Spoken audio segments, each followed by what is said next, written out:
basi ninyi mmekuwa mwili wa Kristo. Mmekuwa mwili wa Kristo na viungo kila kimoja peke yake.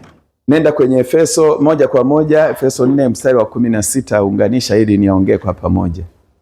Katika yeye mwili wote ukiungamanishwa na kushikanishwa kwa msaada wa kila kiungo, kwa kadri ya utendaji wa kila sehemu moja moja, kuukuza mwili upate kujijenga wenyewe katika upendo. Amen. Kwa hiyo tunaambiwa kwamba sisi tumekuwa mwili wa Kristo na pia kwenye Efeso tunaambiwa kwamba sote tukiungamanishwa na kushikamanishwa na kila kiungo kikifanya kazi kwa ajili ya kujenga mwili. Kwa ufupi, bado tunaona dhana ya isalenge la kiroho kwamba wewe na mimi kama kiungo una nafasi ya kuhakikisha mwili unajijenga, unatembea, unakuwa, unatenda makusudi ya Mungu, lakini kwa sababu ya mchango wa wewe. Bwana Yesu asifiwe. Kila mmoja ana nafasi yake. Tunahitajiana. Haleluya. Amen. Isalenge la kiroho. Hiyo ni dhana ya isalenge la kiroho ambayo napenda ujue. Tunahitajiana. Sema tunahitajiana. Tunahitajiana. Ni kweli kabisa tunajihitajiana. Lakini maana yake ni hakuna anayejitosheleza hata kidogo. Kila mmoja anamhitaji mtu mwingine. Tujenge tabia ya kushirikiana katika mambo ambayo yanatuhusu. Naongea mwili wa Kristo kwa maana ya kanisa la ulimwenguni kote. Maana yake ushirikiano huu tunaozungumza ni ule unaovuka mipaka ya udhehebu. Naomba mtu aanze kunielewa sasa. Message yangu ni ushirikiano wa mwili wa Kristo unaovuka mipaka ya udhehebu. Kwa sababu kanisa la Mungu halipo tu katika FPCT yetu hii.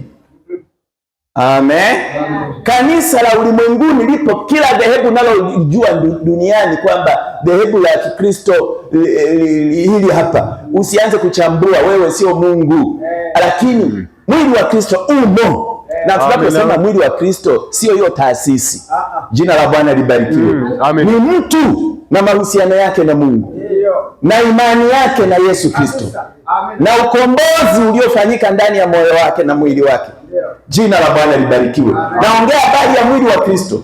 Nikitaka nikukwaze kidogo, kwa sababu baadhi yenu ni wepesi wa kukwazika. Mungu atusaidie. Naweza nikakwambia hivi, mwili wa Kristo uko nje hata ya makanisa, hata uko nje ya makanisa. Mimi nikisema hivyo unanielewa, sio? Hata uko unaweza ukaukuta. Nikikuuliza hapa swali kwamba sema amen, najua hapo nitapata kigugumizi. Lakini ukweli ni hivyo. Hata uko nje ya kanisa unaweza ukaukuta mwili wa Kristo. Jina la Bwana libarikiwe. Na ushahidi upo. Haleluya. Amen. Bwana mdogo, unanielewa? Unanielewa? Amina. Jina la Bwana libarikiwe. Amina. Sitaki niende sana huko kwa sababu bado nina mambo mengi, ila tu nikupe ushuhuda kwa kifupi na sio kwa kina, kwamba katika Biblia tunasoma habari ya wanafunzi wa siri, akiwemo kina nani? Nikodemu. Nikodemu alikuwa mmoja wa wanafunzi wa siri. Baadaye tunakuta kuna habari ya Yesu na wanafunzi wake waliokuwa wameenda kutumika kule. Halafu baadaye wanarudi, wameenda kule kufanya kazi ya Mungu, na wanakutana na mazingira, wanaona mtu mwingine yuko pale na kwa jina la Yesu toka pepo, kwa jina la Yesu, lakini hafuatani nao. Wakaanza kukwazika, huyu hao watu nao vipi? Eti wakaenda kumchongea, wanaenda kuchongea kwa Yesu. Yesu, Bwana ulitutuma huko bwana. Sasa tumekutana na kituko kule. So naikumbuka hiyo story. Wakasema tumekutana na kituko. Kwa nini? Kwa sababu tumekuta Bwana watu kule wametoka bajasho huko, na kuambia na wenyewe wanasema kwa jina la Yesu toka pepo. Akawaambia nini? Mnakumbuka maelezo? Asiyekuwa kinyume na sisi ni mwenzetu, msimkataze. Amen. Amen. Amen. Hata kama hatufuatani naye. amekiri, lakini yuko asiri kwa kuogopa ndugu zake watamnyonga, wamemtishia. Na hayo mambo yapo kabisa live hata leo. Wapo Waislamu wameokoka.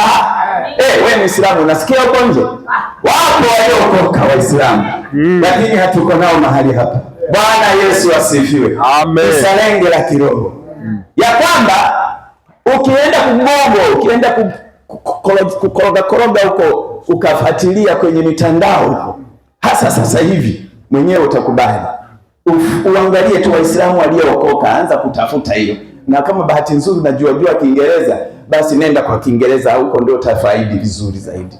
Utaangalia nchi hizi za Kiarabu zinazojulikana kwamba za Waislamu zimebobea huko, na hawataki kabisa, na wana sheria kali. Mtu ukionekana umeshika Biblia tu, ujue unakabiliwa na kifo. Sheria za kule hazina mbambamba. Ukionekana wewe umeshika Biblia unafanya, ujue una kesi ya jinai. Unaona? Lakini kuna kanisa la Mungu linaendelea huko. Kwa nje wanaonekana wamevaa ushungi, tena pengine na mijicho midogo imefichwa kabisa. Lakini wanapokuwa wako kwenye siri zao huko, kwenye mazingira siri, wana makanisa wanaita underground churches. Ukiwasikiliza shuhuda zao jinsi gani walikuja wakampokea Yesu. Yesu mwenyewe aliwatokea. Amen. Wanakuambia hivyo. Wengine ni watoto wa maprince wa falme huko, wa wakubwa, wengine wanajeshi, lakini wameokoka kwa kushuhudiwa na Yesu mwenyewe amewatokea. Yaani inapendeza na inafurahisha. Bwana Yesu asifiwe. Amen. Alafu leo wewe umekaa tu na wahukumu tu kwamba hao wote hao ni nje. Wewe kaa kimya. Wewe acha hiyo. Wewe tumtumikie tu Mungu hapa. Tuendelee kuambia anayetuelewa aje tuungane naye hapa. Amen. Asiyetuelewa tumuombee Mungu aendelee kumsaidia. Wapo wengine wako sirini tu huko, lakini tunaenda nao. Sasa siku ile ndio utashangaa unapofika pale kwenye kiti cha enzi. Unaweza kukuta yule ambaye ndio ulikuwa unamjua huyo yuko pale mbele. Sasa tunataka Yesu, hebu niambie huyu naye amekuja kujaje hapa? Utaelewa mwenyewe. Bwana Yesu asifiwe. Amen. Tumtumikie Bwana Yesu. Amen. Ila ukweli ni huu. Hakuna ambaye atakwenda mbinguni pasipo kumkiri Yesu kwa Bwana na Mwokozi wa maisha yake. Awe ametokea huko pembeni, awe ni mwanafunzi wa siri, lazima kiri. Kwa sababu Yesu ndio njia, kweli na nini? Na uzima. Hakuna atakayefika mbinguni pasipo kumjua Yesu. Lakini swala la kukaa pamoja hapa ni jambo jingine kabisa. Haleluya.